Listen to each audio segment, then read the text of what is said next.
Pertama sekali kita bersyukur kepada Allah Subhanahu wa taala kerana dengan izin dan limpah kurnia-Nya, alhamdulillah kita dapat bersama-sama pada tengah hari ini berkongsi ilmu, saling ingat memperingati antara satu sama dengan yang lain, seperti mana firman Allah Subhanahu wa taala, wa dzakir fa inna dzikra tanfa'ul mu'minin. Ingat memperingatilah kamu, sesungguhnya dengan ingat memperingati itu mendatangkan banyak manfaat dan faedah kepada orang-orang yang beriman. Keduanya, saya minta maaf banyak-banyak sebab berlaku sedikit kesilapan. Saya sepatutnya semalam, tapi ingatkan tak jadi. Jadi dah berada dekat PWTC, ada press conference berhubung tentang halal Malaysia. Biasalah, bila duduk dengan orang besar lambat datang. Kita yang kecil ni on time, jadi biasalah tu. Jadi dia orang lambat, kita pun terpaksa lambat. Jadi tak sempat datang. Alhamdulillah hari ni dapat juga bersama dengan tuan-tuan perempuan yang dikasihi sekalian. InsyaAllah kita nak kongsi saja, nak sembang-sembang dengan tuan-tuan perempuan, dan mungkin dia boleh jadi bahan research kepada semua lah. Sebab perkara ini kita nak kaitkan dengan amalan makanan Nabi Muhammad SAW. Sebab banyak perkara yang Nabi SAW lakukan ada hikmah di sebaliknya. Allah Subhanahu wa taala sebut dalam Al-Quran, laqad kana lakum fi rasulillahi uswatun hasanatun liman kana yarjullaha wal yawmal akhir. Sesungguhnya pada Nabi Muhammad SAW ada contoh akhlak yang sangat-sangat mulia yang kita kena ikut. Yang mana bab kata Imam Al-Ghazali, bukan sahaja pada akhlak Nabi. Akhlak Nabi satu topik lain lah. Akhlak Nabi satu topik lain yang kita tak payah bincang, bab panjang topik. Yang kita nak lihat dari aspek makanan Nabi Muhammad SAW juga merupakan antara amalan sunnah yang kita kena ambil. Namun hari ini amalan ataupun pemakanan sunnah Nabi Muhammad SAW diperdagangkan. Ada yang kata makanan sunnah Nabi begini, tapi tak ada hadis. Bila sebut makanan sunnah, harga mahal terus. Kalau tak pun bila sebut makanan baca ayat pun padan dah. Hari ini saya terlibat dengan halal negeri. Bila dua bulan lepas kita terpaksa tolak makanan bijirin yang dibaca selawat sebanyak 3,000 kali, minta logo halal. Jadi saya kata macam mana kita nak tahu, nak orang apa, nak mana 3,000 selawat siapa yang buat? Jadi satu, yang kedua dia gunakan nama selawat Nabi dan sebagainya. Jadi orang dah jadi makanan-makanan tertentu ni diperdagangkan. Jadi sekarang ni kita nak kongsi lah dengan tuan-tuan perempuan. Saya nak kongsi dengan tuan-tuan, dan mungkin saya boleh dapat banyak juga input daripada tuan-tuan perempuan juga berhubung tentang kebaikan makanan sunnah Nabi Muhammad SAW. Baik, bila kita buka dalam kitab-kitab Imam Al-Ghazali sendiri juga, dan sebenarnya dalam bab makanan Nabi ni banyak dikaji oleh Imam Al-Ghazali, Ibnu Qayyim dan juga An-Nawawi. Ini antara tu Imam Nawawi buat Tibbun Nabawi, cara perubatan Nabi Muhammad SAW. Datuk Dr. Harun bin banyak rujuk kepada kitab tersebut, bekas profesor Fakulti Pengajian Islam. Tapi kalau dalam bab makanan banyak dirujuk oleh Imam Al-Ghazali rahimahullahu ta'ala.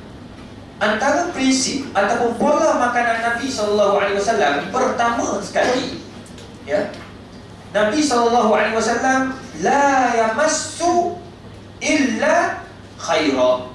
Nabi tak sentuh makanan kecuali yang halal belaka. Pertama halal. Prinsip yang kedua tayyibah, bersih.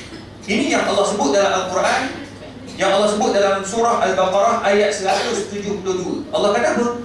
Ya ayyuhalladzina amanu kulu min tayyibati ma razaqnakum washkuru lillahi in kuntum iyyahu ta'budun. Pertama Allah kata apa? Wahai orang-orang yang beriman, termasuk Nabi Muhammad SAW, kulu min tayyibat. Dikaitkan dengan ayat yang satu lagi, Allah kata, ya ayuhan nabi kulu min thayyibat, wahai nabi makanlah makanan yang baik. Satu. Jadi pertama, Nabi SAW tak sentuh kecuali yang baik-baik saja. Sekejap lagi saya akan sebut apa benda yang Nabi selalu sentuh, dan mungkin boleh dikaji balik bersama dengan orang-orang sains. Nabi tak sentuh kecuali makanan yang baik. Yang kedua, halalan thayyibah. Dalam ayat yang lain, Nabi SAW diarah oleh Allah Ta'ala agar mencari makanan yang halal. Halal pula, bila dikaji balik, Ibnu Katsir rahimahullah ta'ala tuan-tuan, Nabi SAW akan pastikan setiap makanan yang diambil disembelih dengan baik, halal. Tapi kita kat Malaysia ada masalah. Tuan-tuan kena yakin je lah. Macam orang macam saya, mungkin kita akan terlibat dengan nak bagi logo halal, kita akan tengok. Baru-baru ni keluar dalam metro, dan sebelum tu Kerajaan Negeri Selangor ataupun JAIS, Jabatan Agama Islam Negeri Selangor, terpaksa tarik balik satu rumah penyembelihan yang mengedar ayam di bahagian dekat-dekat, tak mahu sebut lah, nanti kan tuan-tuan takut. Tak boleh. Tak apa, nanti kan tuan-tuan susah hati. Anggaplah di Negeri Selangor. Tak apalah, mana, sebab saya tak mahu tuan-tuan jadi risau, takut. Sebab benda ni kita benda dah terlepas pun. Dia menyembelih satu hari 7,000 ke 10,000 ekor ayam. Dan kita dapati dia ada logo halal. Ada logo halal. Sebelum dia dapat logo halal, sudah hampir setahun lebih, dah 2-3 tahun. Dan masa nak renew ni, kali ni lah pihak Jabatan Agama pergi serbu saja. Dia itu standard biasa. Pergi serbu, masuk dalam tempat tu, nak tengok dalam keadaan mengejut lah. Kalau kita bagi tahu, kata akan datang cek, dia orang akan letak pasir pakai serban lagi orang sebelah tu. Jadi dia tak bagi tahu dia bagi mengejut. Bila masuk mengejut, rupa-rupanya yang sembelih 7,000 ekor tu setiap hari dihantar ke pasar-pasar di seluruh negeri Selangor. Disembelih oleh orang bukan Islam. Itu satu kes. Kes yang kedua, kita dapati sembelih tidak sempurna, tak putus pun. Maknanya mati lemas dalam air panas.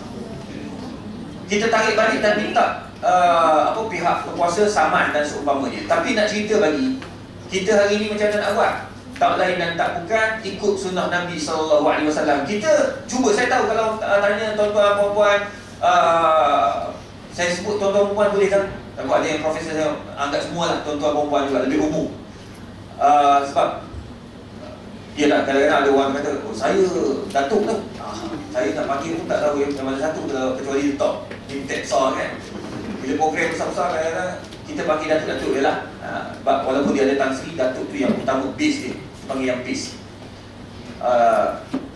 Jadi bila kita tarik balik, kita dapati bahawa semuanya ada masalah lah daging halal yang Nabi tak nak makan kecuali yang sembelih dengan baik. Dan saya tahu tuan-tuan perempuan pun akan cari yang halal. Kalau pergi ke kedai, kita akan tengok yang sembelih yang elok, yang baik, yang bersih. Tapi kalau dah tak tahu macam ni, kita ambil, nampak sembelih kadang-kadang dia kepok. Dia kepok ni, dia cabut lah kepala tu, nak bagi putus. Bagi bila orang ni nampak macam sembelih, sebenarnya tak mati. Kita apa yang kita dibuat, yang perlu dilakukan, Nabi SAW ajar kepada Aisyah radhiyallahu anha. Tengok cara ni, Aisyah ni dia jaga sangat makanan Nabi, sebab dia tahu Nabi tak makan kecuali yang halal. So bila Nabi SAW Aisyah bagi tahu pada Nabi, ya Rasulullah, kita dapat daging ni, ada orang sembelih kambing, sebab Nabi sangat suka kambing. Nah, ini makanan Nabi, pola makanan Nabi, kambing. Jangan pula lagi makan kambing seekor lah. Dia ada dia punya hak dia. Sekejap lagi saya bincang, tak sampai lagi tadi tu. Nabi sangat suka kambing. Jadi sahabat ni bila tahu Nabi suka kambing, dia orang ni kalau boleh nak bagi hadiah Nabi, apa yang Nabi yang sangat Nabi suka. So dia orang pun dapatkan, dia sembelih kambing, dapat bagi pada Nabi, pada Aisyah. Aisyah pun dapat. Dan Aisyah pun dapati bahawa orang yang sembelih itu baru masuk Islam. Of course dia tak tahu sebut sangat bismillah, dia tak tahu sebut basmayang pun tak tahu, baca Fatihah pun tak tahu. Mungkinlah kan. Jadi Aisyah pun jawab, beritahu kepada Nabi, ya Rasulullah, ni kita ni dapat hadiah ni kambing. Orang bagi kambing sembelih ni tak tahu, tapi sembelih ni masalah sikit lah mak. Gitulah bahasa kita kan. Abang ada masalah sikit lah. Dia orang ni baru masuk Islam ni, macam mana ni? Maka Nabi pun jawab kepada Aisyah, ya Aisyah tu, wahai Aisyah, Sambillah wa kuli, baca bismillah dan makanlah. Nampak? Jadi perempuan masa nak masak tu baca bismillah. Tak, profesor pun masak juga kan? Ke profesor tak masak? Suami tu masak. Tak, suami pun makan tangan profesor juga. Jadi dia masak baca bismillah, dan suami bila nak makan baca bismillah. Kalau terlupa, bismillah di awalihi wa akhiri. Baca bismillah di awalnya dan di akhirnya. Kalau syaitan dah makan, dia akan muntah balik. Itu hadis Nabi SAW. Cuma sekarang ni isu dia ialah benda makanan yang halal. Saya nak cerita tadi. Jadi prinsip pertama yang Nabi SAW tak sentuh ialah Nabi tak makan kecuali makanan yang halal, dan Nabi takkan sentuh makanan-makanan yang haram. Itu pertama. Yang kedua, Nabi SAW akan elak daripada memakan makanan-makanan berikut yang Allah sebut dalam surah Al-Baqarah ayat 173. Ini prinsip awal. Pertama Allah kata apa? Innama harrama alaikumul maitata. Pertama, Nabi takkan sentuh makanan yang haram yang dipanggil bangkai. Bangkai hanya bangkai binatang-binatang darat, iaitu yang tidak disembelih dengan sempurna atau mati aksiden. Nabi takkan makan. Kalau makan tembok, okey. Dia binatang darat ni ada dua cara dia. Pertama sembelih, yang kedua tembok. Tembok membunuh lah. Tupai contoh. Tuan-tuan pernah makan tupai? Kita tak pernah makan tupai dah. Tapi tupai halal dalam mazhab Syafi'i. Halal dalam mazhab Syafi'i. Cuma kita tak pernah makan. Macam mana cara nak bagi orang makan? Nak bagi harga tupai naik. Sekarang ni harga tupai tak ada nilai. Tak. Nak bagi harga tupai, tembok tupai, buat lebih kurang 10, 12, 15 ekor, bawa pergi makan kat surau. Jangan cerita, masuk siap-siap. Lepas semua makan, ambil mic, umum. Tuan-tuan sedap ke makanan tadi? Alhamdulillah sedap, sungguh. Lembut dagingnya, enak dagingnya. Itulah daging tupai. Tujuh Allah Akbar. Kerana jangan takut. Dalam mazhab Syafi'i harus makan tupai. Tak salah makan tupai, tapi kena tangkap, kena tembok lah. Dia jatuh mati, kita boleh itu. Ataupun kalau dia jatuh tak mati lagi, sebenarnya boleh. Jadi bangkai macam tu boleh makan sebab kita tembok. Yang kedua, bangkai ikan. Semua jenis ikan. Binatang laut lah mudah cerita. Anjing laut, babi laut, segala-gala. Babi laut, saya dulu ingatkan tak ada babi laut ni. Rupanya dalam bahasa Melayu ada ke maksud babi laut? Ada? Tahu dia? Dia ni babi laut dia macam tu. Kalau dalam bahasa Arab dia panggil khinzirul bahri. Saya tahu ni sebab PhD saya dalam makanan. So bila saya tengok khinzir bahri, rupanya dia ikan, muka je buruk. Dia orang panggil khinzir. Muka buruk, tak ada. Saya tengok gambar dia, tak ada langsung muka babi. Memang muka buruk macam dukung begitu. Jadi boleh makan, jangan risau tuan-tuan, makan saja ikan, apa ni, binatang laut ni. Yang penting umum duduk dalam laut. Memang Nabi makan. Buktinya pernah suatu ketika sahabat Nabi SAW bermusafir daripada Madinah ke Mekah, daripada Mekah ke Madinah. Jadi suatu hari mereka ni ikut jalan pantai. Jalan pantai Madinah ni ada pantai sebelah jauh sikit lah. Selalu yang kalau tuan-tuan perempuan pergi umrah ni, dia ikut jalan batu, jalan tengah-tengah padang pasir, dia berjalan pantai tapi jauh. Sahabat Nabi ni bila lalu daripada Mekah ikut jalan pantai, nampak ikan paus terdampar di tepi pantai. Mereka tak ada makanan, maka mereka ambil makan hampir 3 bulan, 3 purnama nak sampai ke Madinah. Dan mereka makan daging paus yang terdampar selama 3 bulan. Dia orang tak tahu hukum macam ni, tak tahu hukum. Dia orang makan sebab tak kira lah, dah lapar sangat, makan, bawa lah sampai jumpa Nabi. Bila jumpa Nabi SAW di Madinah, mereka tanya kepada Nabi SAW, ya Rasulullah, kami dalam perjalanan kami berlaku khilaf. Namun khilaf itu tertutup apabila kami lapar sangat. Kami makan juga daging ikan paus yang terdampar di tepi laut. Dia pastinya bangkai. Adakah halal ke atas kami? Maka Nabi jawab, macam mana? Ada tak bakinya aku nak try? Ada tak sikit yang aku boleh try, maknanya aku boleh rasa sikit? Maknanya hukumnya harus makan selagi tak busuk dalam mazhab Syafi'i.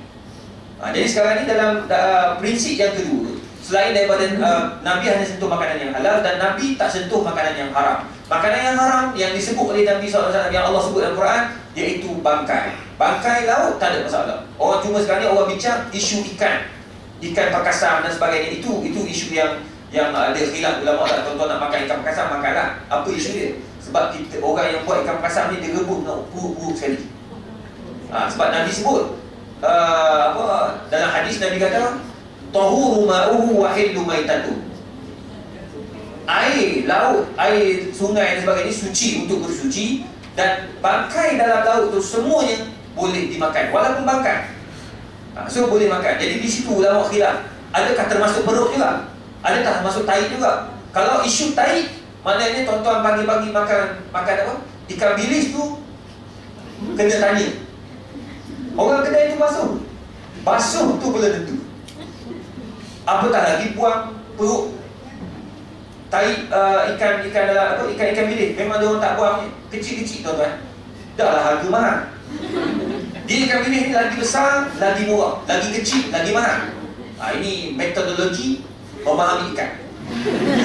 Penting main metodologi. Baik, tuan-tuan puan, itu ikan, tak ada masalah dia. Tuan-tuan makan je lah isu dia. Cuma itu bangkai, penjelasan bahawa Nabi tak makan kecuali yang halal. Yang kedua, darah mengalir. Nabi takkan sentuh makanan-makanan, daging-daging yang berdarah. Kalau Nabi nampak darah, Nabi berhenti, Nabi suruh masak balik. Tengok. Jadi darah mengalir dibincang pula ulama. Macam mana darah mengalir? Darah mengalir ni macam contoh tuan-tuan masak ikan atau masak goreng goreng ayam. Kan kita bila buka daging tu, tambah-tambah kat bahagian peha kan, kita cabut tu tengok, darah mengalir. Masa goreng kan. Kalau darah tu, kalau kita tengok minyak yang mengalir bercampur dengan darah, itu dimaafkan. Tetapi kalau nampak darah yang mengalir, hukum yang haram, maka kena goreng balik. Tapi kalau dia bercampur dengan minyak, tak ada masalah. Cuma dia bincang darah mengalir itu macam mana. Sekarang ni lagi ada isu plasma darah dalam mixball, fishball, kan ada kan. Ini saya jadi buat tesis PhD tentang makanan. Sebab apa? Sebab Prof daging, Prof salah. Dia yang tanya saya. Prof, dia kan dia suka dipanggil Prof daging. Masa satu conference dia kata, Ustaz, you kena buat satu kajian. Macam mana ni sekarang ni? Boleh tak kita makan fishball, mixball? Saya kata kenapa? Dalam tu ada plasma darah. Plasma darah diambil daripada darah. Macam-macam tu. Boleh bincang balik ulama. Jadi ulama bincang kat situ, itu tak boleh. Tapi darah, isu darah nak mengalir, memang Nabi SAW tak sentuh. Yang ketiga, lahmal khinzir, daging khinzir. Daging khinzir, memanglah kita orang Islam memang tak makan daging khinzir. Nabi memang tak pernah sentuh daging khinzir. Cuma orang tanya, Ustaz, pernah ke ada daging khinzir babi zaman Nabi? Saya pun tak tahu dan tak pernah juga jumpa hadis Nabi jumpa khinzir sama khinzir, tak ada lah. Cuma bincang tentang anjing. Daging khinzir memang kita tak makan. Tapi sekarang ni orang makan genetik, orang makan enzim macam botox, diharamkan oleh fatwa kebangsaan. Walaupun ada tentangan daripada seorang profesor dari HUKM. Dia kata, dia tu pakar botox kan, HUKM. Dia kata, kenapa diharamkan? Patut jangan haram. Enzim ni jauh, tak perlu kena sama. Lepas tu dia kata, apa isu dia? Kalau Ustaz lalu tepi babi, Ustaz sama tak babi tu? Profesor tanya. Saya kata, orang tak sama. Sama lah enzim. Enzim tak boleh sama sebab dia tak nampak. Ini masalah bila sains tak ikut Islam. Dia enzim walaupun dia di dalam, walaupun hama pun, kalau ulama kata hama masuk dalam tu pun tetap tidak boleh. Itu sebab kalau macam sekarang ni yang isu ikan patin, ikan apa lagi, ikan teli yang makan babi kan, ini isu betul ni, bukan main-main ni. Masuk surat khabar tu betul lah tu. Kalau dia akan masuk surat khabar, dia makan, dia panggil daging jalalah. Nabi tak makan daging jalalah. Jalalah ni dia makan babi, dia makan usus babi, dia makan tablet. Hari ni ada tablet ikan daripada babi juga. Letak dalam makanan. Lepas tu diberi kepada ikan. Ikan makan. Tubuh ikan tu perlu bukan sama, dikuarantin selama 48 jam. Bahkan Profesor Datuk Dr. Yaakob UPM, dia kata kita masukkan, ambil memang dalam masa tempoh 48 jam, ambil DNA dia masuk, memang ada lagi duduk di luar. Maksudnya di luar di luar ikan lendir-lendir tu memang kita akan dapati ada babi punya ni lah. Tapi lepas 48 tidak ada. Itu dia punya kajian. Jadi betul apa yang ulama dan Nabi SAW sarankan, mesti dikuarantin selama 48 jam minimum. Maksimum 1 minggu. Ada yang kata 2 minggu. Ada yang kata 1 bulan dalam mazhab Hanafi. Jadi itu perbincangan ulama. Cuma daging khinzir, ya tuan-tuan. Wa ma uhilla bihi li ghairillah, dan binatang-binatang yang tak disembelih oleh yang disembelih bukan kerana Allah Subhanahu wa taala.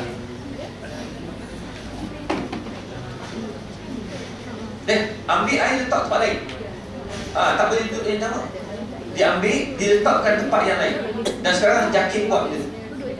Dia asyik kalau dapati ni tempat kandang ikan patin kan. Atas tu kandang babi kan. Selalunya mesti ada kandang babi kalau yang Cina buat. Oh minta maaf ni. Cina yang bukan Islam buat. Dia duduk di atas. Dia duduk yang ikan patin ni kebanyakan orang Cina yang bukan Islam yang buat. Orang Islam buat, tapi semua kecil-kecil. Dia malas, kedeku. Dia nak bagi makan. Ini realiti lah. Dia akan ada kandang khinzir dekat atas. Jadi di situ naji-naji masuk, lepas tu usus-usus lebih-lebih dia akan bagi. Itu yang badan dia gemuk. Itu dia punya ni lah. Saya pun dapat tahu daripada yang pergi serbu ni lah. Dia orang dapat tahu. Jadi tuan-tuan jangan risaulah. Benda tu yang beli kat kedai tu insya-Allah yang telah dikuarantin. Kalau tak kuarantin pun tak pun. Anggap benda tu kita tidak tahu. Afallahu amma salaf. Kecuali kita memang pergi beli. Dah tahu ada ikan patin yang makan usus babi tu. Kita pun beli, saya nak 3 ekor. Itu hukumnya haram lah, tak boleh. Tak boleh makan. Sebab kita nak ikut sunnah Nabi pertama tadi, asas pertama ini yang halal dulu. Ini bukan main. Makan makanan sunnah. Oh, makan tamar 3 biji. Lepas tu bahan babi 3 ekor. Tak jadi. Tak betul. Ada orang ikut sunnah bukan main. Masya Allah, semayang tak tinggal. Lepas tu minum air zam-zam banyak-banyak. Air zam-zam tu beli setiap bulan. Rupa-rupanya tok semayang pak. Kacau dia. Jadi nak kita ikut sunnah tu biar betul-betul. Nak ikut makanan Nabi SAW baru betul-betul sihat. Ni orang kata makan kambing. Tapi kenapa darah saya naik Ustaz? Jangan salahkan kambing, salahkan awak yang makan tak betul. Okey. Sekarang ni tuan-tuan, itu asas yang dilakukan oleh Nabi SAW. Kecuali Nabi kata yang disembelih bukan kerana Allah Ta'ala, kecuali dalam keadaan darurat. Semua tu boleh makan dalam keadaan darurat. Darurat contohlah, tuan-tuan semua ni dikurung. Jadi tak boleh makan kecuali ada air. Tahan nanti. Berapa lama puan? Kalau manusia ni tak makan, ikut tubuh lah kan. Kalau Datuk Syekh Muzaffar mungkin lama lagi pun. Jadi nak cerita bagi, ikut pada badan. Contoh, letak 3 hari kata kita ni pun jenis lemah, katalah. Letak 3 hari, minum air, kembung, kecil tak larang. Makan tak dapat. Lepas tu orang lepas pun seekor anak babi. Cik. Dalam ni ada seorang ustaz. Ada doktor kita. Ramai makan apa. Saya ini satu pendidikan kita. Hebat. Pandai sebelah sekali kan. Mari babi, orang letak dekat babi tu ada pisau. Apa nak buat? Sanggup mati ke sanggup?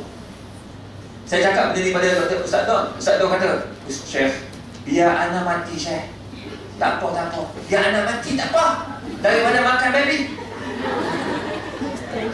Tahu tak? Makan babi itu wajib. Ketika itu, famanitturra ghaira baghin wala 'adin fala ithma 'alaih. Itu sebabnya ubat-ubatan 80% ada sumber haram, betul tak? Masa baru ni kami conference tentang halal. Saya terlibat dengan farmaceutical halal. Bila cek, dia orang kata hampir 80%. Prof Zahri dan juga Prof Mukhtar dari UPM, dari UM. Dia kata, Ustaz, memang 80% kita tak nafikan ada banyak bahan yang haram. So, adakah benda ini perlu diwawarkan? Saya kata tak perlu wawar pun kepada orang awam. Itu sebab kalau masuk farmasi, beli farmasi nak beli ubat, akan ada logo halal. Ada orang marah, kenapa JAKIM tak buat kerja? Kenapa tak penuh logo halal dalam pada ubat-ubat? Macam mana kita tahu ubat ni halal atau haram? Saya kata kalau bubuh ada satu ubat yang halal, yang lain semua haram, kata guna makan awak. Jadi kan bagi tahu dia takut pula. Jadi kita sekarang usaha nak bagi ada farmasetika halal. Contoh, sebagai contoh yang kita tengah bincang sekarang. Jadi tuan-tuan ubat. Jadi bila kita tengok dalam keadaan tu, katakan dah tak ada langsung, maka wajib kita makan. Sebelum, tapi makan sikit seorang. Sikit seorang. Walaupun tak masak, tak ada mana tempat masak, dalam tak tempat masak, makan sikit seorang. Makan, punya, dah cukup. Jangan makan sampai sendawa bau keluar. Tak boleh. Hukumnya haram.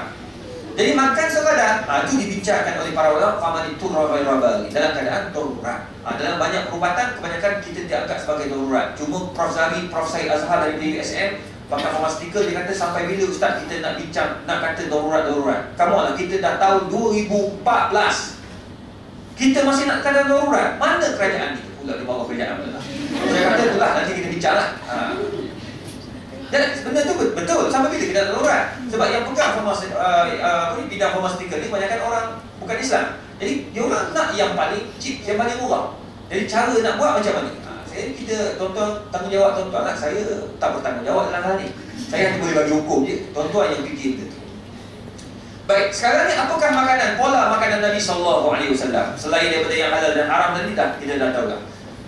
Makanan Nabi SAW yang paling Nabi SAW suka, tuan-tuan perempuan, paling dalam bab makanan, Nabi sangat suka makan kambing, iaitu daging. Daging pula di bahagian peha. Nabi sangat suka di bahagian peha dan di bahagian tulang. Dia orang tulang kan, orang kata tulang yang kan kalau kita bakar kan dia ada tulang apa, tulang rusuk kan. Itu tempat yang Nabi SAW suka. Nabi suka makan kambing, tetapi Nabi makan tak banyak. Kita makan kambing, cuma letak kambing bakar seekor. Cukup tak untuk geng kita? Saya kata confirm tak cukup. Bohonglah cukup. Saya buat untuk jabatan pun. Jabatan saya ada 35 orang je. Seekor kambing tak cukup, berebut. Sampai kepala kambing pun dia orang makan. Dia nak cerita lagi, memang kambing ni sangat diminati sekarang. Sebab memang sebab dia orang kata sunnah Nabi betul. Tapi Nabi tak makan banyak. Sepeha Nabi itu Nabi makan kongsi dengan para sahabat radhiyallahu anhum. Kenapa? Sebab Nabi SAW jenis cara Nabi makan sulusun li ta'am, 1/3 untuk makanan. Jadi Nabi makan kambing sikit, roti sikit, dah kenyang. Buah pula. Jadi Nabi suka makan kambing. Jadi makan kambing tu sedikit. Kita yang makan banyak, ada orang tanya, seorang orang tanyalah, kenapa kita, macam bercakap dengan sains. Doktor kata kalau makan kambing darah naik, tapi Nabi makan kambing sihat. Kenapa? Sebab Nabi makan tak banyak pertama. Yang kedua, Nabi kuat exercise. Nabi makan kambing, lepas tu Nabi exercise-nya apa? Apa exercise Nabi? Apa dia? Nabi naik kuda. Naik kuda, saya ingat dulu, ingatkan naik kuda ni, saya kena fikir, peluh ke? Rupanya peluh. Naik kuda tu peluh bahagian belakang. Pinggang kita jadi betul. Dia alignment jadi betul tadi. Tu sebab kayak Ogawa, dia buat, pasal tak yang goyang? Dia adalah merupakan, ambil daripada konsep kuda. Dia betulkan kita punya punggung dan sebagainya. Jadi, tuan-tuan perempuan, itu sunnah Nabi, berpeluh. Dan selalunya orang lelaki yang kuat main kuda, dia tak cukup dengan seorang isteri. Satu kajian perlu dilakukan. Sultan Brunei. Tak mahu sebut banyak ni, bahaya, pecah rahsia. Yang terbuka Sultan Brunei je lah.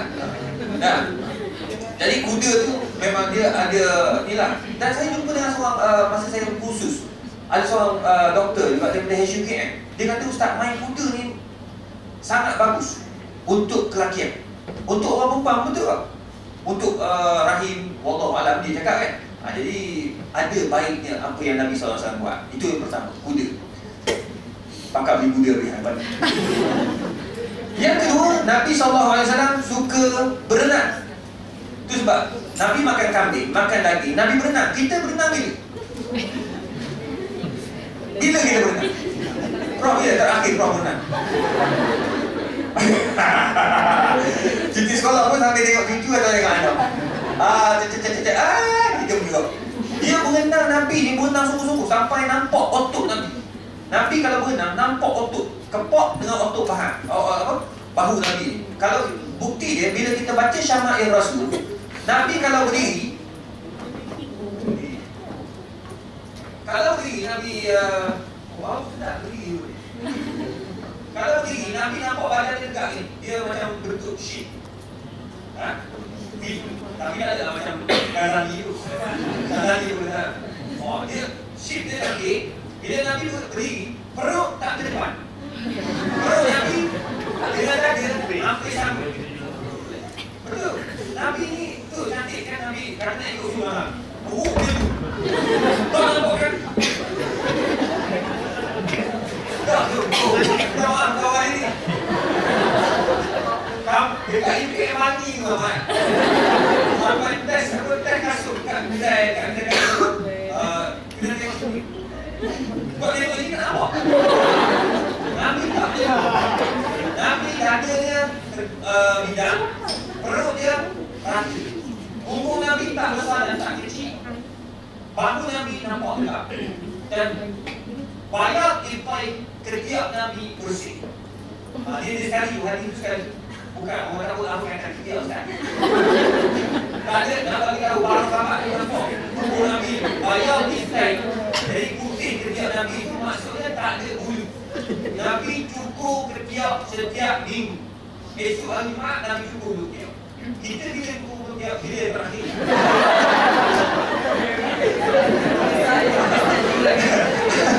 Tak contoh. Tak sadar simpan tu ketiak air di perutnya. Cukup ketiak itu amalan sunnah Nabi bersih. Bersih. Gitu. Baik. Berenang. Cuba tubuh Nabi cantik. Baru ni saya jumpa dengan Tan Sri Yusof Noor. Kebetulan saya ceramah dekat rumah dia. Tu badan dia kan dah 7 series.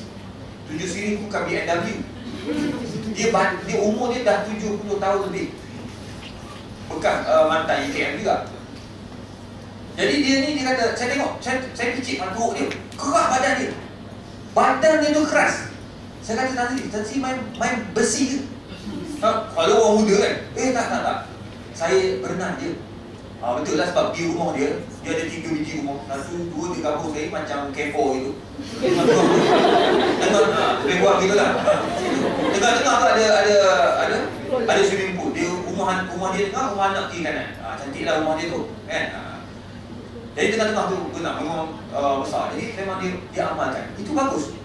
Jadi tu bila kita umur 70, orang kata sebab berenang ke 70 umur, tu taklah. Maknanya dia boleh jadi sihat kalau berenang. Yang ketiga, Nabi memanah.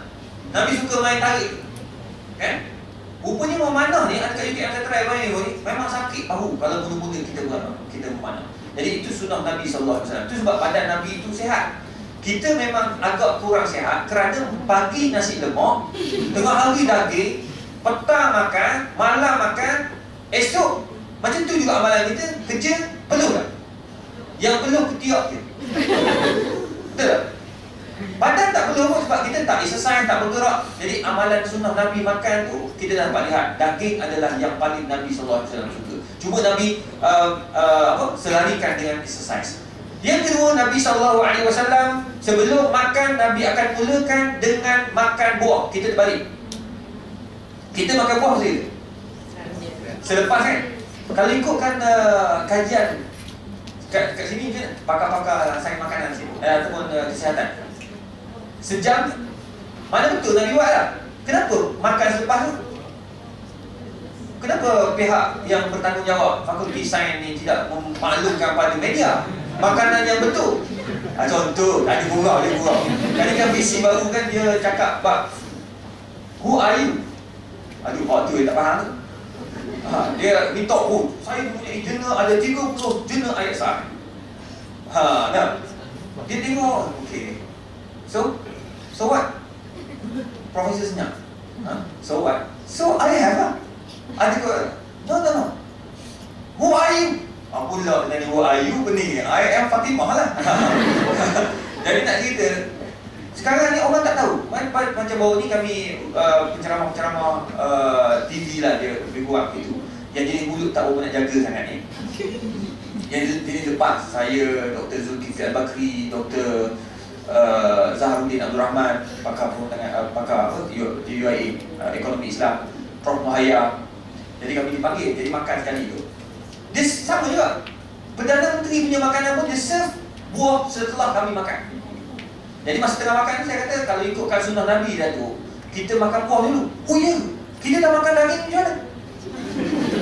Saya kata itulah kita Datuk kena rumah sikit lah. Kebetulan dia punya tukang masak pun ada kat situ, Pak Engku. Kita cakap kita ikut sunnah Nabi makan. Oh dia kata kita kena ikut ni sunnah Nabi. Sebab kita duk amal lama dah kata. Sebab sebelum tu pun dia kata dia cakap juga kesihatan kena jaga kan. Tapi isunya sebab Nabi akan makan buah dulu. Antara buah yang Nabi makan 3 biji buah tamar. 3 biji buah tamar. Dan kadang-kala Nabi SAW akan makan buah yang merah tu apa? Tembikai. Tembikai Nabi suka. Kadang-kadang Nabi akan makan bersama dengan buah tamar. Dia campur, dia blend sekali. Dia bukan, dia ada blender tak tahu lah. Dia campur sekali lah. Dia campur. Kadang-kadang Nabi campurkan susu dengan apa? Dengan buah tembikai tadi. Campur. Susu betul, bukan susu lemak manis tu. Lemak manis tu dah bukan susu yang baik. Dia susu betul, susu kambing, susu apa dah? Zaman dulu susu kambing dan susu lembu, susu untuk 3 susu. Susu segar. Campur dengan susu segar, minum masa tu juga. Bagus. Selalunya kalau tuan-tuan tahan perut, masa saya belajar kat Syria tu, kita amalkan benda ni. Bila kita minum, buang air tu sepagi. Baguslah kalau buang air pagi, cantik lah. Jadi buang air pun, tahi kita tu top, minta maaf. Tahi pula sebut. Saya tu orang fiqh, dia tak kerti nak lapik-lapik. Tahi tu kalau dia keluar warna kuning pisang, contohnya. Kalau tahi warna hitam, baru masalah. Jadi kalau pakar-pakar kesihatan dekat pakar rutin ni, keluar tahi warna hitam, masalah. Jadi tahi dia kuning, sebab tak cukup buah dan sebagainya. Air pun tak cukup. Itu tak cukup zat. Maknanya dia bercampur dengan darah. Jadi isu ni sekarang ni, Nabi akan makan buah sebanyak mungkin. Kadang-kadang Nabi SAW makan yang timun, yang dia ada timun merah, timun kuning, apa? Timun Cina. Ya, timun Cina. Tembikai susu. Tembikai susu. Tembikai susu. Tembikai susu. Itu antara juga yang Nabi SAW suka makan. Itu antara buah-buah yang ada lah. Selain daripada anggur. Anggur jarang sebab zaman dulu anggur merupakan makanan-makanan orang yang kaya. Jadi Nabi dia bersama dengan para sahabat, dia makan makanan-makanan yang para sahabat boleh makan bersama. Itu makanan Nabi SAW dalam bab buah. Kurma, tembikai merah dan dengan susu. Itu antara amalan sunnah Nabi SAW. Baik, itu yang kedua. Dia makan-makan sebelum makan. Sama macam buka puasa nanti. Kalau buka puasa lagi jelas, Nabi tak akan sentuh makanan berat kecuali setelah balik daripada tarawih. Nabi akan makan sebelum masa buka puasa, Nabi akan makan 3 biji buah tamar dan 1 cawan atau 3 cawan air kosong, air Zam-Zam. Lepas tu Nabi pergi masjid, iktikaf sampai habis tarawih, balik Nabi akan makan. Yang ketiga yang Nabi suka ialah roti dan khal, cuka. Roti, cincang, cuka. Ini makanan yang Nabi SAW suka amalkan. Ada ulama kata yang suka makan cuka ni sebab zaman dulu tak ada yang lain kecuali cuka. Jadi Nabi terpaksa makan.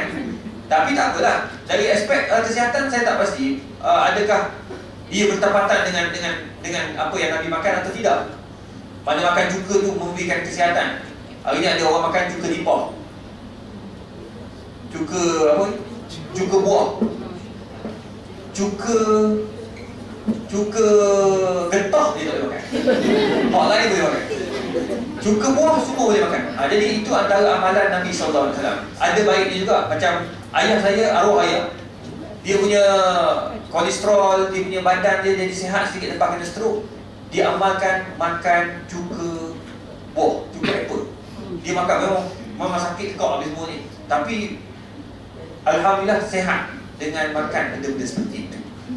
Jadi oleh demikian ada hikmah di sebalik makanan Nabi SAW. Nabi akan balik, Nabi makan roti dengan khan juga dicicah, dan Nabi makan bersama dengan Aisyah radhiyallahu anha. Sebab hadis makan ni banyak daripada Aisyah radhiyallahu anha dan juga Fatimah.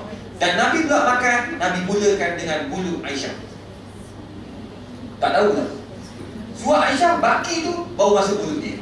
Nak kata romantisnya Nabi Muhammad SAW. Itu selit sikit lah, kan? Boleh senyap macam tu. Jangan senyap, itu amalan Nabi, ya? Sambil makan, sambil tengoklah macam mana cara Nabi makan. Baik. Jadi Nabi SAW akan ambil cuka dan orang kata apa? Dengan roti. Yang keempat, Nabi SAW sangat suka sayur-sayuran. Sayur-sayuran yang Nabi SAW suka ialah orang kata apa? Apa yang macam kacang ketola. Apa? Petola.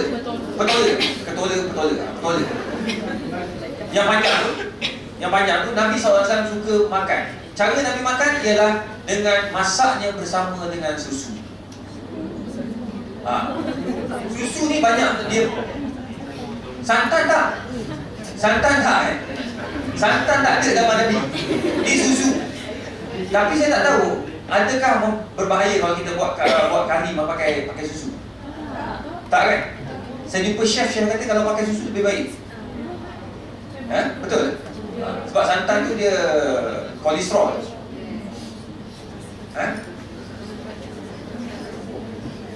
Santan lemak tepung kan? Betul lah. Kalau nak jaga kesihatan, mesti kalau India punya lagi bagus. Kedai mamak terus tak ada santan, tak ada. Memang makan tu piau, sihat, insya-Allah. Jadi tu Nabi SAW dia suka campur dengan susu. Kenapa? Itu saya tak tahu.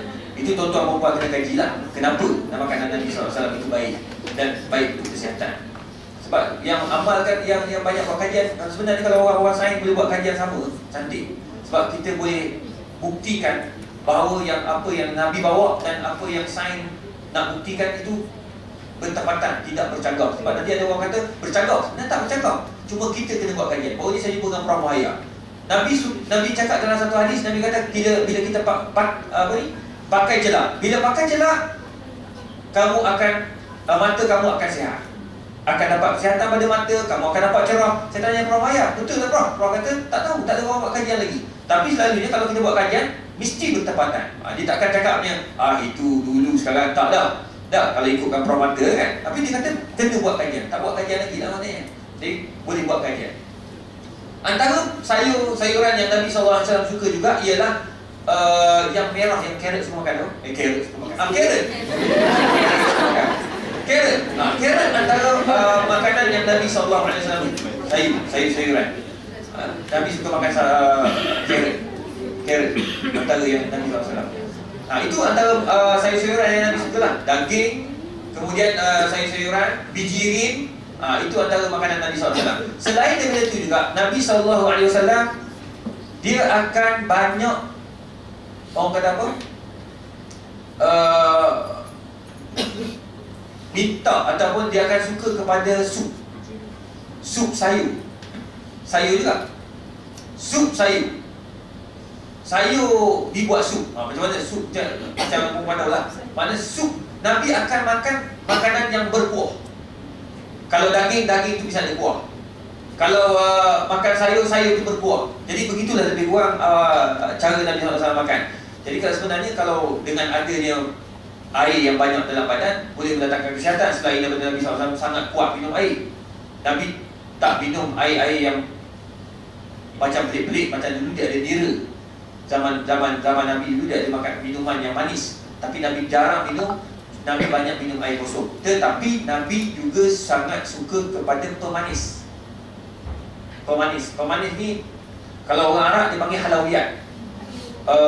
Kuih-kuih manis. Biasa tak orang Arab dia makan kuih manis. Lepas makan nasi Arab kambing tu, lepas tu dia akan sediakan manis dulu. Nabi sangat suka benda tu. Cuma Nabi tak makan dengan kuantiti yang banyak, hanya sekadar macam pencuci mulut saja.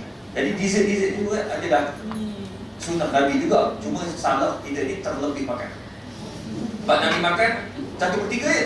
1/3 termasuklah daging, termasuklah sayur, termasuklah apa nama tadi, makanan-makanan, apa ni, pemanis. Yang kedua air, yang ketiga angin. Maknanya kosong perut, cantik dah, maknanya kita boleh bergerak, tak ada lah masa tengah berjalan tu rasa macam nak muntah, tak ada. Ini dah kena nasi 1 pinggan, kena nasi kandar 2 pinggan. Lepas tu minum pula teh tarik, lepas teh tarik minum pula tu, memang out service. Itu sebabnya tuan-tuan, makanan Nabi ni sangat cantik. Bila saya baca, saya tengok, ya Allah, memang Nabi buat yang terbaik dah. Cuma kita tidak ikut cara Nabi SAW makan. Selain daripada itu juga, Nabi SAW juga suka makan ikan. Cuma orang kata, Ustaz, betul ke ada hadis yang kata Nabi tak campurkan antara daging dengan makanan laut dengan makanan darat? Memang tidak ada hadis. Cuma ulama dia kaji. Ulama ni dia suka kaji. Imam Syafi'i dia buat kajian, Imam Nawawi, Imam Abu Hanifah, dia orang kaji. Tak ada hadis yang Nabi makan dalam ma'idatul Nabi, dia panggil. Makanan Nabi ni bercampur antara kambing dengan ataupun ikan dengan darat. Tak ada. Nabi kalau makan ikan.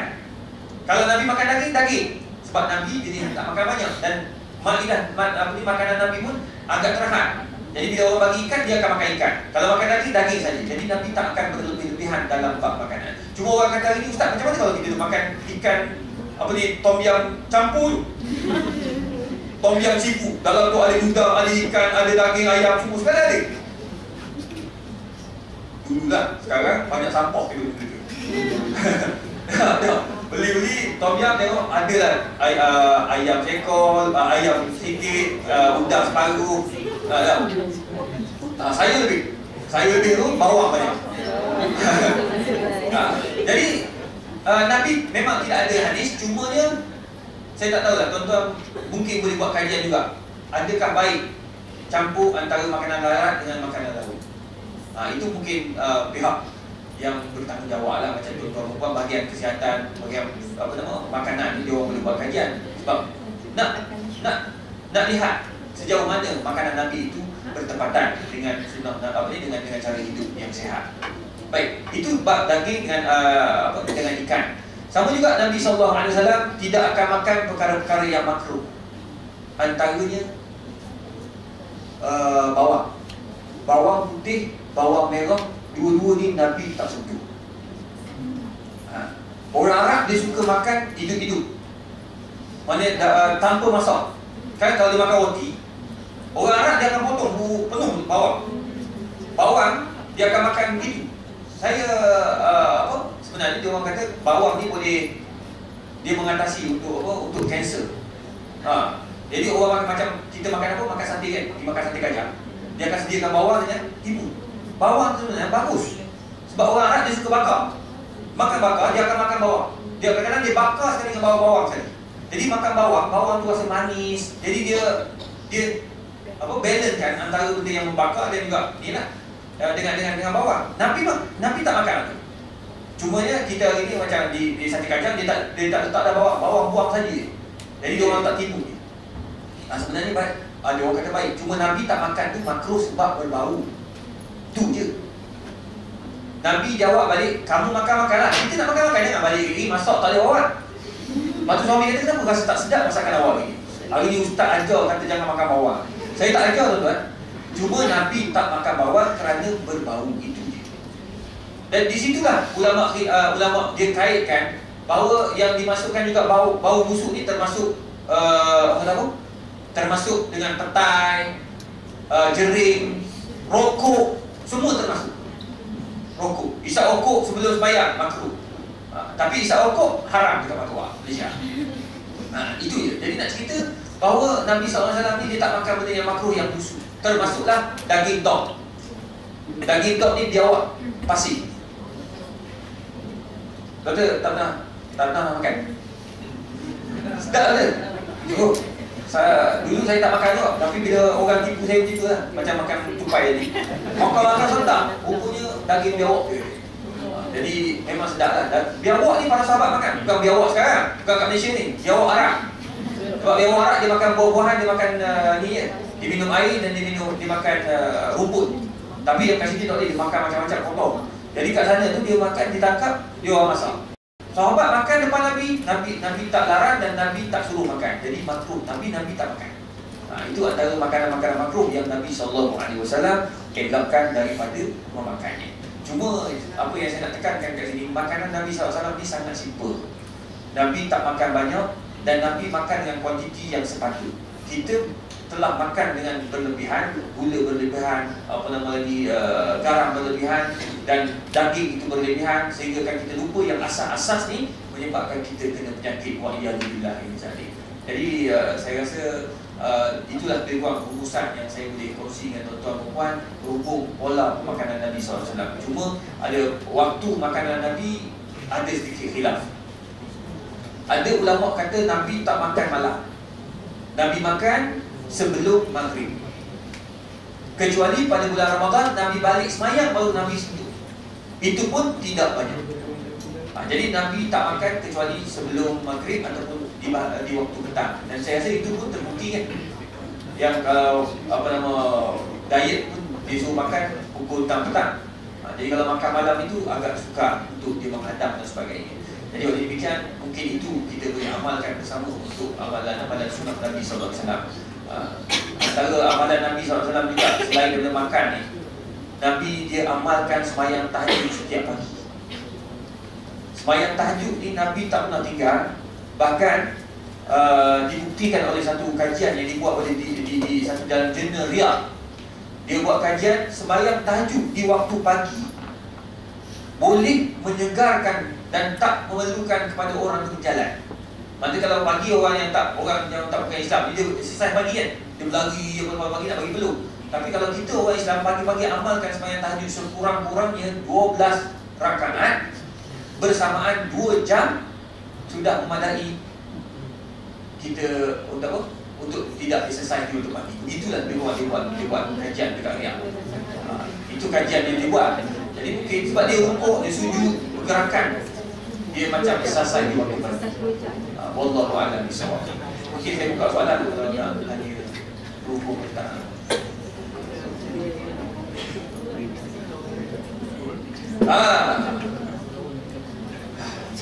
Cicah garam ni memanglah Nabi SAW dia banyak makanan zaman Nabi tak bercampur dengan garam. Dia orang makan asinkan garam.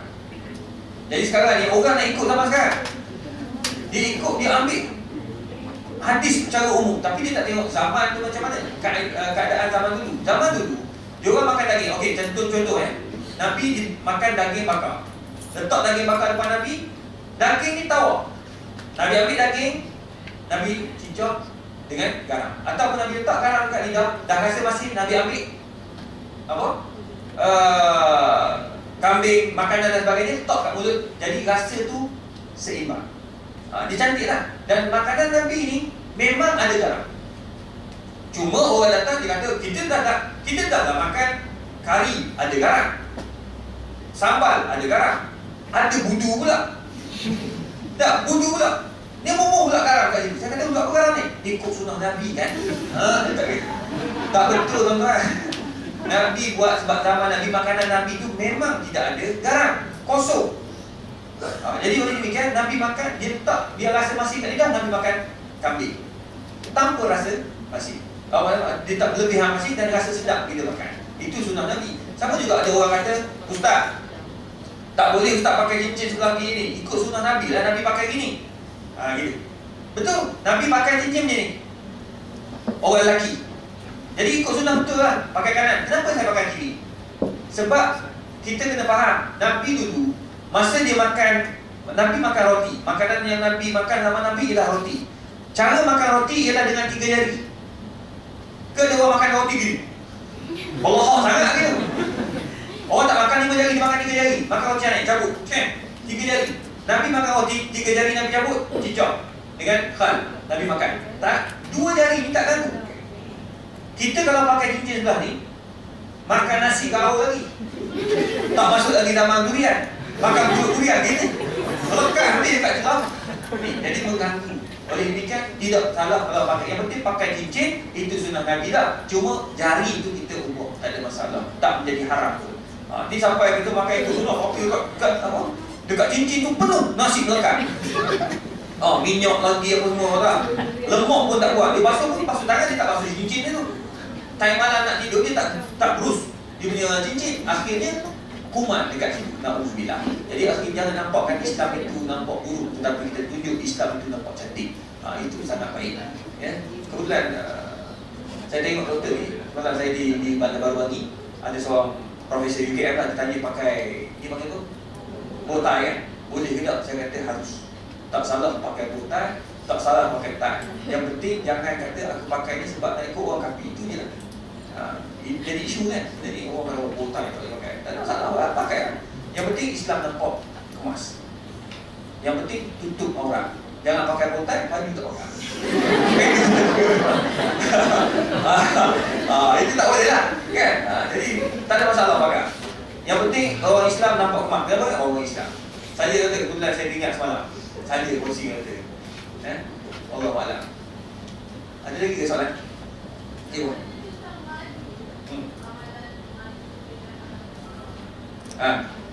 Okey. Antara amalan Nabi SAW dalam makanan juga, memang Nabi sangat suka makan madu. Ya. Nabi suka makan madu. Saya nak sebut tadi sebab itu sudah ada orang semua dah tahu. Lebih kepada orang tahu madu ni. Cuma Nabi makan madu dengan habbatus sauda. Sebab ada hadis habbatus sauda shifa'un likulli da'. Bijirin habbatus sauda ini adalah ubat segala penyakit. Jadi kalau makan benda ni, kita makan, dia tidak menunjukkan Nabi makan madu campur dengan habbatus sauda, tak. Nabi makan berasingan. Nabi makan habbatus sauda dan Nabi makan madu berasingan. Dan memang terdapat hadis bahawa Nabi makan madu dan habbatus sauda untuk mengelakkan daripada penyakit-penyakit yang tidak diingini. Kalau cuma dapatkan madu yang asli.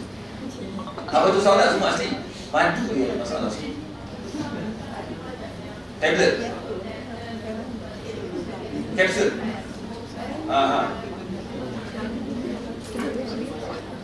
Saya ambil semua. Minyak pun saya makan. Minyak pun okey. Lepas tu apa nama tu? Yang minyak pun okey sebab dia dah rebus. Cuma yang paling bagus ialah yang biji-biji tu. Tapi biji-biji tu payah dapat. Mana dia dulu?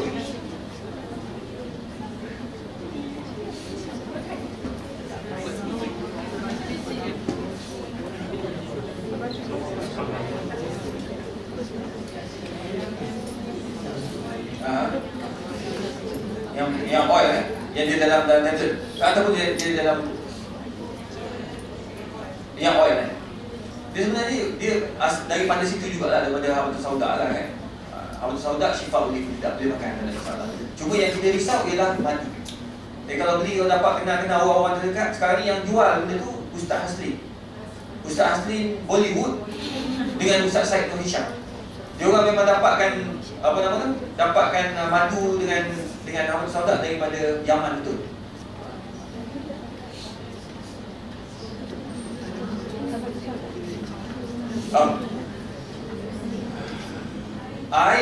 Itu semua bukan makanan sunnah. Banyak kena jelaskan, kena perjelas juga di sini. Makanan Nabi ada yang betul-betul yang dimixkan betul tu dipanggil Allahumma salli ala bahasa Arab saya tak terlintas, nama dia agak pelik sikit. Dia campur antara bijirin, susu, kurma dengan talbina. Talbina dengan Dr. Wan ni.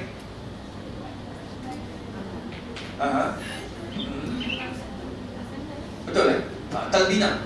Tapi buat kena betul cara dia. Itu yang saya nampak yang boleh mix. Hari ni yang ramai mix ni, dia orang nak jual. Minta maaf dengan izin dan sebut ustaz-ustaz juga yang suka jual ni. Kan? Dia campurkan madu dengan biji dengan kacang sekian. Kacang cerdik dan seumpamanya. Dia kata ini makanan sunnah Nabi. Dia ambil madu tu sebagai makanan sunnah, tapi kita tahu madu tu asli kan asli. Jadi tak payah beli dah tu. Orang beli sendiri, cari madu asli, buat sendiri. Macam oat kan? Oat. Pagi-pagi makan oat tu. Saya ditegur sebab saya punya kolesterol tinggi 7%. Tinggi kan? Doktor suruh tu. Jadi saya jumpa Datuk Arun suruh makan sayur benda lah yang pahit tu. Pria, makan pria. Oh baik Tuhan, tak boleh tidur saya. Lepas tu bawa ni ceramah, kebetulan mak saya di Jamaluddin, umur dia dah 70 tapi muda lah. Saya kata apa yang Datuk makan? Saya tak makan apa, saya makan buk. Ustaz makan buk. Saya pun makan buk lah. Makan buk, oh tak boleh pergi kok. Oh tawa pula lah. Lepas tu kebetulan saya pergi program dekat KK, duduk kat hotel Meridian tu, dia orang bagi, dia ada oat, dia campur dengan apa? Oat campur madu asli. Lepas tu kismis campur. Sedap. Jadi sekarang ni saya makan apa lah. Buat asli kat rumah, beli madu asli, beli oat bukan pula asli kan. Lepas tu kita tambah-tambah itu pun dah anggap makanan sunnah. Tak payah beli hot plate tu mahal-mahal kan. Pening kalau nak ikut hot yang hot jual ni. Jadi jus sunnah kok mana pula. Jadi itu pun pening. Jadi oleh sebab makanan sunnah sekarang ni kita dah bagi banyak feedback pada media pun. Kita kata makanan sunnah yang banyak dijadikan komersial kan, kena diperhatikan, dicek balik sama ada betul atau tidak. Baik kita buat sendiri daripada kita beli. Bahkan sekarang ni ada ayam, orang ni minta halal ayam, dia kata ayam Islamic chicken. Bila dibuat, tahu tak dia buat?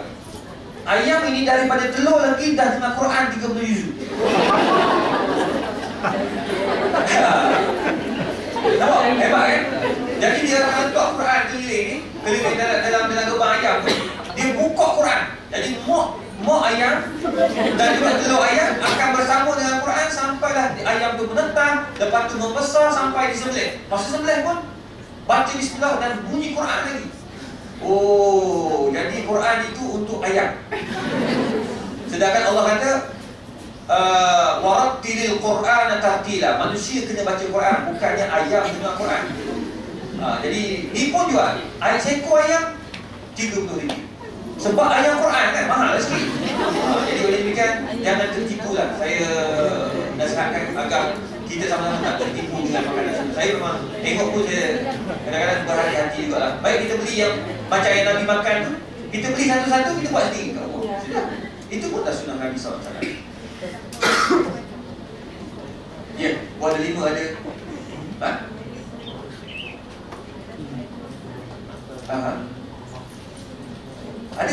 Ada delima antara yang disebut dalam hadis tentang makanan Nabi yang Nabi suka tambah-tambahan ni, buah delima.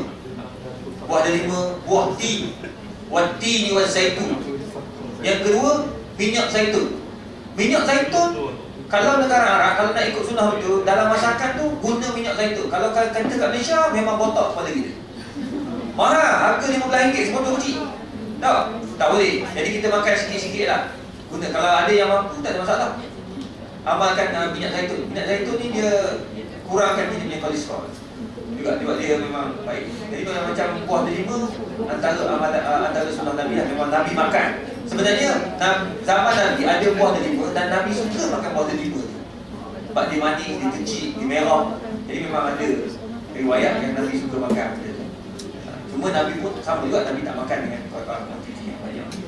Cuma ada orang tanya, Ustaz, saya dah kena darah tinggi kencing manis, boleh tak saya makan kambing lagi? Doktor tak bagi kan? Makan orang darah tinggi, makan kambing, darah makin naik kan? Ya, betul tak?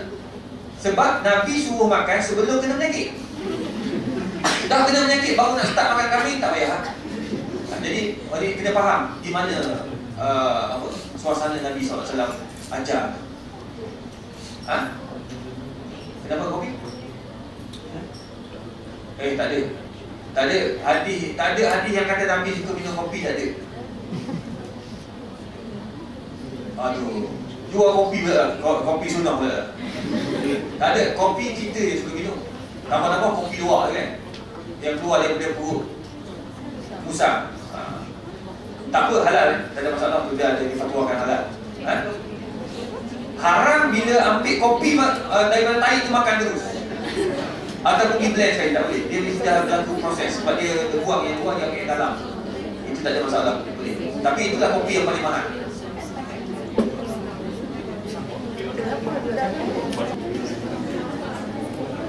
Oh.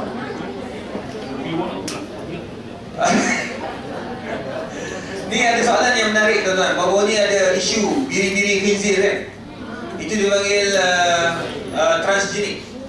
Binatang transgenik juga, adik-adik transgenik. Di fatwa kita pun dah bincang benda tu, bahawa tidak boleh makan binatang-binatang yang ada kacukan khinzir atau anjing. Sekarang ni kacukan seperti itu tak lagi berlaku macam dikahwinkan itu, tidak. Tetapi dia masuk di recombinant kan, genetik binatang babi itu dalam lembu sebagai contoh. Akhirnya lahirlah lembu transgenik atau kambing transgenik. Lembu tu jadi susu yang banyak.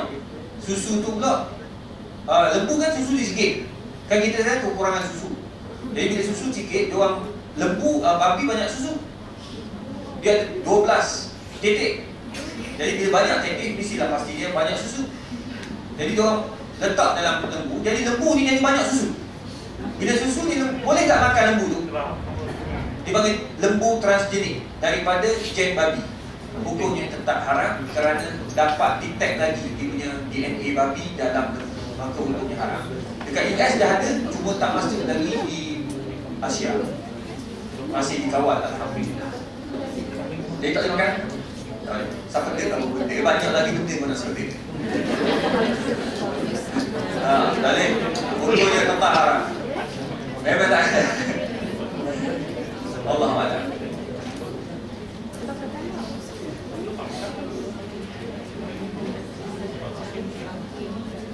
Makanan sunnah tak boleh nak. Ini masalah yang berlaku hari ini macam doktor tanya tadi, campuran antara gamat zaman Nabi tak ada pun. Gamat dengan buah delima dicampur, dia kata ini merupakan makanan sunnah. Tak boleh. Makanan sunnah part of the makanan tadi. Jadi tak boleh kita rumuskan semua itu makanan sunnah. Sebenarnya semua makanan itu sunnah Nabi. Makanlah selagi mana ia baik dan halal. Cuma jangan kita commercialize kan, nak kata ini makanan sunnah yang kita kena ikut. Jadi tak boleh kan. Jangan kelirukan orang. Jadi orang ingat Nabi pun makan gamat. Tak ada zaman Nabi gamat. Zaman sekarang ni. Allahuakbar bisawab. Jadi saya rasa saya minta maaf banyak kalau ada salah silap. Itu lebih kurang dalam masa sejam nak kongsi. Kalau saya nak bawa slide, saya punya slide tu kalau saya bawa, kalau sejam saya rasa tak cukup. Jadi 2 jam baru start. Kita dapat manfaat. Wabillahi taufiq wal hidayah. Wassalamualaikum warahmatullahi taala wabarakatuh. A'udzubillahi minasyaitonir rajim. Bismillahirrahmanirrahim. Alhamdulillahirabbil alamin, hamdan hamidin, hamdan syakirin, hamdan yuafi ni'amahu wa yukafi mazidah. Allahumma yassir wa la tu'assir. Allahumma arzuqna rizqan hasanan fid dunya wal akhirah. Allahumma tsabbitna al-iman wa akrimna bil iman ya mujibad da'awat. Rabbana la tuzigh qulubana ba'da idh hadaytana wa hab lana min ladunka rahmah innaka antal wahhab. Wa sallallahu ala sayyidina Muhammad wa ala alihi wa sahbihi wa sallam. Taqabbalallahu minna wa minkum.